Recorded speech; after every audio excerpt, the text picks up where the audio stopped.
علم الإنسان ما لم يعلم۔ نبی اکرم صلی اللہ علیہ وسلم کے دادا عبد المطلب سے متعلق کچھ باتیں اور واقعات آپ کے سامنے آئے تھے۔ آج آپ صلی اللہ علیہ وسلم کے والد اور والدہ سے متعلق کچھ باتیں۔ مولانا صفی الرحمن مبارک پوری رحمہ اللہ کہتے ہیں کہ آپ کے والد گرامی عبداللہ عبد المطلب کے سب سے خوبصورت پاک دامن اور چہیتے لڑکے تھے۔ انہیں ذبیح بھی کہا جاتا ہے۔ اس کی وجہ یہ ہے کہ زمزم کی کھدائی کے دوران جب کنویں کے نشانات برآمد ہوئے تو قریش نے بھی عبد المطلب کے ساتھ شرکت کرنی چاہیے اور اس کے لیے ان سے جھگڑا کیا، جو بڑی مشکل سے فرق ہو سکا۔ یہ جھگڑا کیسے فرق ہوا تھا یہ تفصیل پچھلے ہفتے آپ کے سامنے آئی۔ کہتے کہ یہ دیکھ کر عبد المطلب نے نظر مانی، یعنی منت مانی کہ اگر اللہ نے ان کو 10 لڑکے دے دیے اور ہر ایک مقابلے کے لائق ہوا، یعنی لڑنے کی عمر کو پہنچا، تو ان میں سے ایک کو وہ اللہ کی راہ میں ذبح کر دیں گے۔ اب اللہ کا کرنا ایسا ہوا کہ ان کی یہ مراد پوری ہو گئی۔ چنانچہ انہوں نے سب لڑکوں کے درمیان قرآن ڈالا، یعنی چٹی ڈالی نام۔ قرآن عبداللہ کے نام نکلا، لیکن ان کو ذبح کرنے کے لیے لہٰذا ان کو ذبح کرنے کے لیے خانہ کعبہ کے پاس لے گئے، مگر قریش نے انہیں روک دیا، یعنی ذبح کرنے سے روکا۔ بالخصوص عبداللہ کے بھائی اور ماموں سخت آڑے آئے، یعنی رکاوٹ بنے۔ بالآخر یہ فیصلہ ہوا کہ ان کے بدلے 100 اونٹ ذبح کیے جائے۔ چنانچہ عبد المطلب نے ایسا ہی کیا۔ تو اب یہ جو 100 اونٹ ذبح کرنے کی بات ہے، اختصار کے ساتھ مولانا صفی الرحمن مبارک پوری رحمہ اللہ نے یہ نقل کیا ہے۔ شروعات 10 اونٹوں سے کی گئی، پھر 10 پھر 10 پھر 10، اس طرح سے 100 اونٹوں تک معاملہ پہنچا تھا۔ 100 اونٹ اور عبداللہ کو جب مقابلے میں رکھا گیا تو اس وقت 100 اونٹوں کا قرآن نکلا ہے۔ اس سے پہلے ہر مرتبہ عبداللہ کے نام کا ہی قرآن نکلتا رہا، تو 100 اونٹ پر قرآن اونٹوں کے نام نکل آیا اور پھر یہ اونٹ قربان کیے گئے، اور یہی سے یہ بات طے پائی کہ اب کسی کا قتل ہوتا ہے تو اس کی جو دیت ہوگی وہ 100 کی تعداد، 100 دیت۔ تو یہاں سے یہ بات طے پائی۔ تو بہرحال اس بنیاد پر نبی صلی اللہ علیہ وسلم کے والد عبداللہ کو ذبیح کہتے ہیں۔ خود آپ صلی اللہ علیہ وسلم نے کہا کہ میں 2 ذبیحوں کا بیٹا، ایک اسماعیل علیہ السلام اور دوسرے آپ کے والد عبداللہ۔ کہتے ہیں کہ اسی طرح آپ کو 2 فدیہ دیے گئے بزرگوں کی اولاد بھی کہا جاتا ہے۔ 2 فدیہ دیے گئے، 2 ایسے بزرگوں کی اولاد جن کا فدیہ دیا گیا۔ اسماعیل علیہ السلام کا بھی فدیہ دیا گیا میڈے کی شکل میں، اور آپ کے والد کا بھی فدیہ دیا گیا اونٹوں کی شکل میں۔ اس طرح 2 فدیہ دیے گئے بزرگ کی اولاد ہیں آپ صلی اللہ علیہ وسلم۔ اس کے بعد کہتے ہیں کہ عبداللہ کی شادی آمنہ بنت وہب سے ہوئی، جو اس وقت قریش کی سب سے بلند پایہ خاتون تھی، اونچی خاتون تھی۔ ان کا باپ وہب بھی بنو زہرہ کا سردار اور عالی نسب تھا، اونچے نسب کا تھا۔ آمنہ شادی کے بعد ہی امید سے ہو گئی، یعنی حمل ٹھہر گیا۔ ادھر کچھ عرصے بعد عبد المطلب نے عبداللہ کو تجارت کے سلسلے میں مدینہ یا شام بھیجا، واپسی پر وہ مدینے میں انتقال کر گئے اور انہیں نابغہ زبیانی، عرب کا مشہور شاعر ہے، اس کے مکان میں دفن کر دیا گیا۔ اس وقت تک آپ صلی اللہ علیہ وسلم پیدا نہیں ہوئے تھے۔ آپ صلی اللہ علیہ وسلم اس کے بعد پیدا ہوئے۔ اسی حوالے سے تھوڑی سی بات کرتے ہیں کہ یہ جو پیدائش سے پہلے والد کی وفات ہے نا، تو اس کی حکمتیں کیا ہو سکتی ہیں؟ اور نبی کریم صلی اللہ علیہ وسلم یتیم پیدا کیے گئے تو اس میں کیا مسئلہ تھے؟ امام ابن کثیر رحمہ اللہ کہتے ہیں کہ آپ صلی اللہ علیہ وسلم کی پیدائش آپ کے والد کی وفات کے بعد ہوئی۔ کہتے کہ وَهَذَا أَبْلَغُ الْيُتْمِ وَأَعْلَى مَرَاتِبِ، یہ یتیمی کا سب سے اونچا درجہ ہے۔ ایک پیدا ہو گیا بندہ، اچھا پھر باپ کا انتقال ہو گیا، بلوغت سے پہلے کا جو زمانہ یتیمی کا زمانہ کہلائے، تو یہ ایک صورت ہے۔ دوسری صورت کیا ہے کہ پیدائش سے پہلے ہی انتقال ہو گیا، تو اس کے سلسلے امام ابن کثیر رحمہ اللہ فرما رہے ہیں کہ یہ یتیمی کا اعلیٰ درجہ ہے، اونچا درجہ ہے، ٹھیک ہے۔ اور یتیم کیوں پیدا کیے گئے؟ تو کئی باتیں علماء نے کہی اس سلسلے میں۔ تو ایک بات یہ کہی گئی کہ نبی صلی اللہ علیہ وسلم یتیم اس لیے پیدا کیے گئے، اور آپ صلی اللہ علیہ وسلم کی ولادت سے پہلے ہی آپ صلی اللہ علیہ وسلم کے والد کو اس لیے اٹھا لیا گیا تاکہ باطل پرست یہ نہ کہہ سکے کہ محمد صلی اللہ علیہ وسلم نے جو باتیں پیش کی ہے وہ سب اپنے باپ سے انہوں نے سیکھا، اور باپ کی توجیہ اور رہنمائی کی بنیاد پر یہ باتیں آپ صلی اللہ علیہ وسلم کو ملی۔ تو اب یہ سلسلہ ہی ختم کر دیا اللہ تعالیٰ نے، اور اس طرح کا کوئی شبہ اٹھانے کا کوئی راستہ اللہ نے باقی نہیں رکھا۔ دوسری بات اس سلسلے میں یہ ہے کہ آپ صلی اللہ علیہ وسلم امت کے نگہبان، نگراں بن کر سامنے آنے والے تھے۔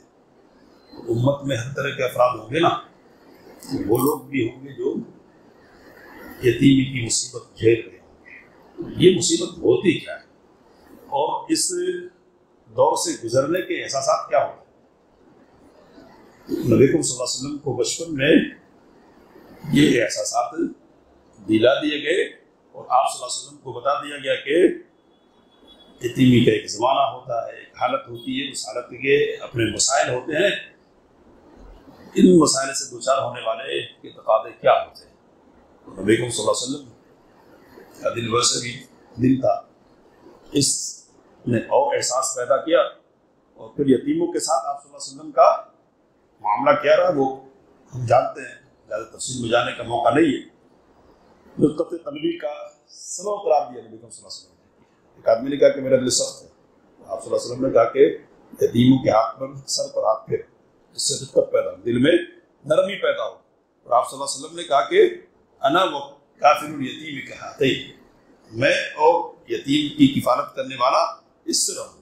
اس طرح یہ دونوں انگلیاں قریب قریب ہے نا، یا تھوڑا سا فرق ہے اونچائی میں، جتنا فرق اونچائی میں ہے اتنا ہی فرق اس کے درمیان اور میرے درجے کے درمیان ہوگا، یا جس طرح پاس پاس ہے اس طرح وہ میرے ساتھ ہوگا۔ اس کے بعد ایک بڑا مسئلہ ہے، مسئلہ یہ ہے کہ والد کی وفات کے بعد پرورش کی ذمہ داری کس نے نبھائی؟ ماں نے پہلے، باپ دادا تو بعد میں نا، پہلے کون؟ ماں۔ تو یہ جو ماں کے ذریعے پرورش کا مسئلہ ہے نا، یہ بڑا اہم مسئلہ ہے، اور اللہ تعالیٰ نے بہت سارے انبیاء کرام علیہ الصلوۃ والتسلیم کو اس مرحلے سے گزارا ہے، اور ان کی پرورش میں ان کی والدہ کا کردار نمایاں رہا ہے۔ اسماعیل علیہ السلام کا قصہ ہم کو معلوم ہے، کیا کہا علامہ اقبال نے کہ یہ فیضان نظر تھا یا مکتب کی کرامت تھی، سکھائی کس نے اسماعیل کو آداب فرزندی۔ آپ نے کہا کہ میں نے خواب میں دیکھا ہے کہ میں تجھے ذبح کر رہا ہوں، بتاؤ تیری کیا رائے؟ بیٹے نے کیا کہا؟ یا ابت افعل ما تؤمر فتجدنی ان شاء اللہ من الصابرین۔ آپ کو جو کہا گیا آپ کر گزریے، آپ مجھے صبر کرنے والوں میں سے پائیں گے۔ تو یہ جو تربیت ہے اور یہ جو کردار ہے اسماعیل علیہ السلام کا، اس کردار کے پیچھے کون ہے؟ علامہ اقبال کہتے ہیں کہ یہ فیضان نظر تھا، کسی کی نظر کا فیضان تھا، یا مکتب کی کرامت تھی، کسی مکتب میں جا کر پڑھ کر اور یہ تربیت حاصل کر کے آئے تھے اسماعیل، اس نے سکھائے آداب فرزندی اسماعیل علیہ السلام کو۔ تو ظاہر سی بات ہے کہ وہ تربیت گاہ کیا تھی؟ وہ ماں کی گود تھی۔ ماں کی تربیت کے نتیجے میں حضرت اسماعیل علیہ السلام اس معیار کو پہنچے تھے۔ حضرت موسیٰ علیہ السلام کی زندگی میں بھی ماں کا ایک کردار ہے جس کو ہم دیکھ سکتے اور محسوس کر سکتے ہیں، اور عیسیٰ علیہ السلام تو عیسیٰ علیہ السلام ہے نا، کہ باپ کا وجود تو ہے ہی نہیں۔ تو اس سے ہم کیا سمجھ سکتے ہیں؟ اس سے ہم سمجھ سکتے ہیں کہ ایک عورت ایک بڑا کردار نبھا سکتی ہے کسی فرد کو بنانے کے سلسلے میں، اور جب یہ بات ہے تو ہم کو اس بات پر توجہ دینا چاہیے، اور علماء نے یہ بات لکھی ہے کہ اولاد کے حقوق میں سے پہلا حق ہے یہ کہ اس کے لیے جس ماں کا انتخاب کیا جائے وہ ماں کیسی ہو؟ نیک اور صالحہ ہو۔ جیسی گود ہوگی ویسا پوت ویسی اولاد وجود میں آئے گی، وہ فطری ہے، ماں سے متاثر ہوتی ہے اولاد، اور ماں ہی سے سب کچھ سیکھتی ہے۔ باپ خارجی مسائل میں رہتا ہے، ابراہیم علیہ السلام کا کردار اس سلسلے میں خوب ہمارے سامنے ہے۔ اصل توجہ دینے، بات کرنے، سکھانے، غم تکلیف میں شرکت وغیرہ، یہ ساری چیزیں کدھر ہوتی ہیں؟ یہ سب عمومی طور پر ماں کے ساتھ ہی ہوتی ہے۔ تو ماں کا یہ مقام ہے، اس سلسلے میں توجہ دینے کی ضرورت ہے۔ کہتے کہ اللہ تعالیٰ نے یہ چاہا کہ نبی اکرم صلی اللہ علیہ وسلم یتیمی کی حالت میں پرورش پائیں، یتیمی کی حالت میں، تاکہ یہ بات ذہن سے نکال دی جائے، لوگوں کے ذہن میں ہے یہ بات کہ باپ نہیں تو پھر کیا، باپ نہیں تو پھر کیا۔ ہم یہ سمجھتے کہ اگر ہمارا کچھ ہو گیا تو ہماری اولاد کا کیا بنے گا، اور نبی اکرم صلی اللہ علیہ وسلم کی حدیث ہے، نبی اکرم صلی اللہ علیہ وسلم نے کہا کہ ان الولد مبخلا مجبن، اولاد کیا ہے آدمی کو بخیل بنا دیتی ہے، بزدل بناتی ہے۔ اولاد کے راستے سے کیا ہے؟ بخیلی بھی آتی ہے اور بزدلی بھی آتی ہے۔ مال خرچ کرنا چاہے، تقاضا ہے دین کا، مال خرچ کرنا چاہیے، سوچ کیا پیدا ہوتی ہے؟ نہیں، اپنے بچے آنا، ان کا کیا ہوگا، ان کا کیا ہوگا۔ نبی اکرم صلی اللہ علیہ وسلم کی حدیث حضرت سعد بن ابی وقاص رضی اللہ تعالیٰ عنہ والی ہے کہ نبی اکرم صلی اللہ علیہ وسلم نے ان سے فرمایا کہ انک ان تذر ورثتک اغنیاء، اپنے وارثین کو مالدار چھوڑ کر جاؤ، یہ اس بات سے بہتر ہے کہ تم ان کو محتاج چھوڑ کر جاؤ کہ وہ لوگوں کے سامنے ہاتھ پھیلاتے رہیں۔ تو یہ حدیث ہے، اس کی بنیاد پر ایک سوچ پیدا تو کہ نہیں اچھی حالت میں چھوڑ کے جاؤ، اس میں کوئی شک نہیں کہ اس کی فکر ہونی چاہیے، اور نبی صلی اللہ علیہ وسلم نے یہ بات کہی تو یہ بات غلط کیسے ہو سکتی ہے؟ لیکن اس فکر کو اس حد تک سوار نہیں کریں کہ جو بڑے تقاضے ہیں نا زندگی کے، اہم تقاضے ہیں، ان تقاضوں سے جان چھڑانے لگ جائے، ہے نا۔ خرچ کرنے کا شریف تقاضا ہے، ملت کو ضرورت ہے، جماعت کو ضرورت ہے وغیرہ، دین کو ضرورت ہے، ہم وہاں اس چکر میں پڑیں کہ نہیں۔ نبی صلی اللہ علیہ وسلم نے کیا فرمایا؟ اولاد کو مالدار چھوڑ کر جانا چاہیے، اس کوشش اور فکر ہونی چاہیے، لیکن تقاضا جب ہونا یہ دین کا تقاضا ہے نا، ملت کا تقاضا غالب ہوگا، اس کے بارے میں سوچیں گے، اور اس تقاضے کو آگے بڑھانے کے سلسلے میں جو چیز ہمارے لیے مددگار اور معاون ہو سکتی ہے وہ کیا ہے؟ نبی اکرم صلی اللہ علیہ وسلم کی ذات، آپ کی یتیمی، اور آپ صلی اللہ علیہ وسلم کا بچپن اس سلسلے میں ہمارے لیے کہ عبرت کا سامان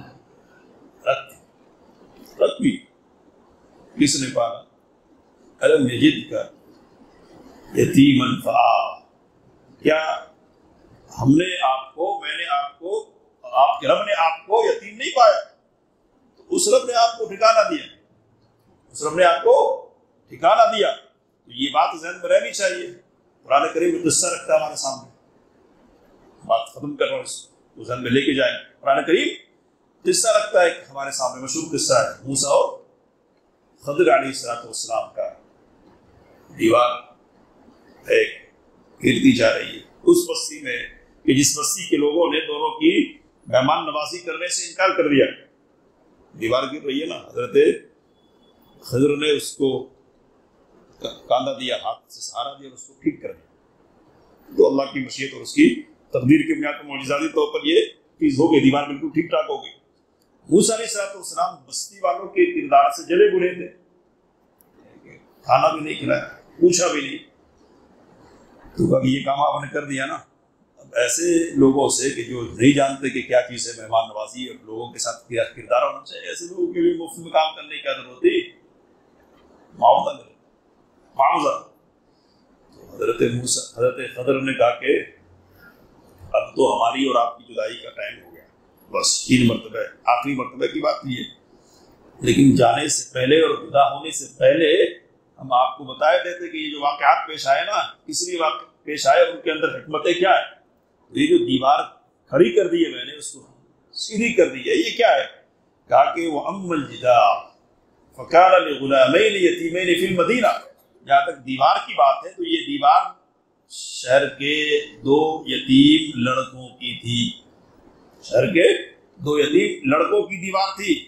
وَكَانَ تَحْتَهُ كَنْزٌ لَهُمْ. اور اس دیوار کے نیچے ان کا خزانہ مدفون ہے، دفن ہے.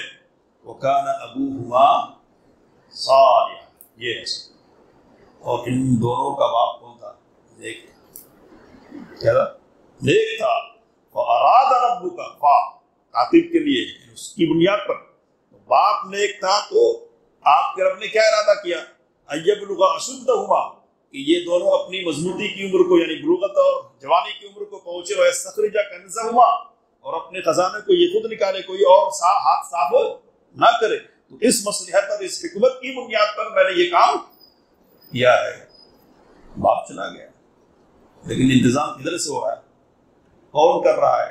وَأَرَادَ رَبُّكَ، آپ کا رب، آپ کے رب نے ارادہ کیا.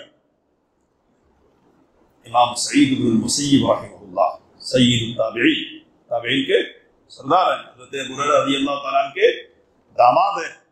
کہتے ہیں کہ لَأَزِيدَنَّ فِي صَلَاتِي، میں اپنی نماز بڑھا دیتا ہوں، میں اپنی نماز بڑھا دیتا ہوں اور پڑھتا ہوں، زیادہ پڑھتا ہوں. کس لیے؟ من اجلی کا، اپنے بیٹے سے کہہ رہے ہیں تمہاری وجہ سے، رجاء ان احفظ فیک، اس امید پر کہ تمہارے سلسلے میں میری رعایت کی جائے گی اللہ تعالیٰ کی طرف سے. تیری وجہ سے زیادہ نماز پڑھتا ہوں تاکہ تیرا معاملہ ٹھیک ٹھاک رہے. اس نماز کی بنیاد پر تیری حفاظت کا سامان اور تیری طرف سے میرے لیے حفاظت کا سامان ہو جائے. اور عمر بن عبدالعزیز رحمہ اللہ فرماتے کہ ما من مؤمن یموت الا حفظہ اللہ فی عقبہ وعقب عقبہ. کوئی مومن مرتا ہے تو اللہ تعالیٰ اس کی نسل کی بھی حفاظت کرتا ہے، اس کی نسل کی بھی حفاظت کرتا ہے. سمجھ رہے بات؟ نیکی کی بنیاد پر. عمر بن عبدالعزیز رحمہ اللہ آگے ذکر وفات پائی نا تو چند دینار اور چند درہم چھوڑ کے مرے، وہ بیٹوں میں تقسیم.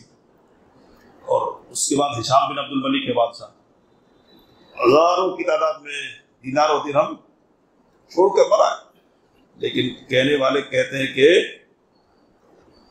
میں نے دیکھا کہ ہشام کے بیٹے لوگوں کے سامنے ہاتھ پھیلا رہے تھے اور عمر بن عبدالعزیز رحمہ اللہ کے بیٹے لوگوں کو دے رہے تھے.